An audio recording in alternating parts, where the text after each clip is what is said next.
how does somebody sell land near RDU, and what is that land worth? Well, again, we have to figure out what the potential of the property is. So, if you have warehouse, that's hugely important. If you have any kind of industrial storage, that's real important. What if it's just raw land? Well, raw land, I still have to figure out what its potential is. So, I sold on the corner of Airport Boulevard, right next to the airport.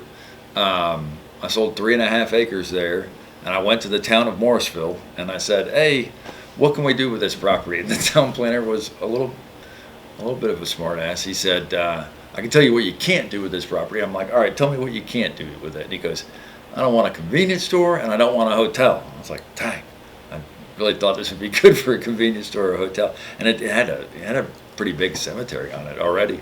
And I was like, "All right, no convenience store, no cemetery." And I was representing a bank. It was a bank-owned property, and so the bank wasn't going to let you rezone it. So the property was probably worth $1.5 million. The bank was selling it for $1 million, but you were not going to put this piece of land under contract and get it rezoned. It was as is, so you were taking the risk. So sure enough, one of the brokers, commercial brokers in that area, calls me up, and he says, "Eric, we're going to buy this for $1 million." I'm like, "Okay." He goes, "And we want it rezoned." I'm like, "Yeah, it's a bank. You're not getting it rezoned. It's as is." And he's like, "Okay." I was like, "So just out of curiosity, what do you want to do?" And he goes, "Oh, we're going to do a big hotel in the back, and we're going to do a convenience store right in the front." And I was like, "Yeah, man. I already talked to the planning department.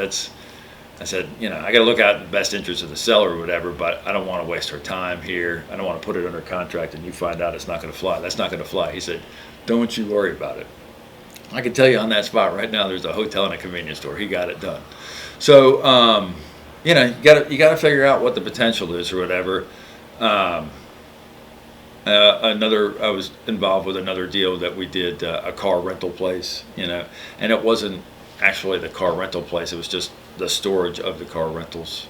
But those are the kind of things, and I cannot tell people the shortage of warehouse space. This Raleigh, North Carolina, the Southeast, the United States, there's a tremendous shortage of warehouse space. If anybody wants to have an opportunity to make some money, they need to buy some raw land and put some warehouse space on it, and they will make a killing. There's a huge shortage right now.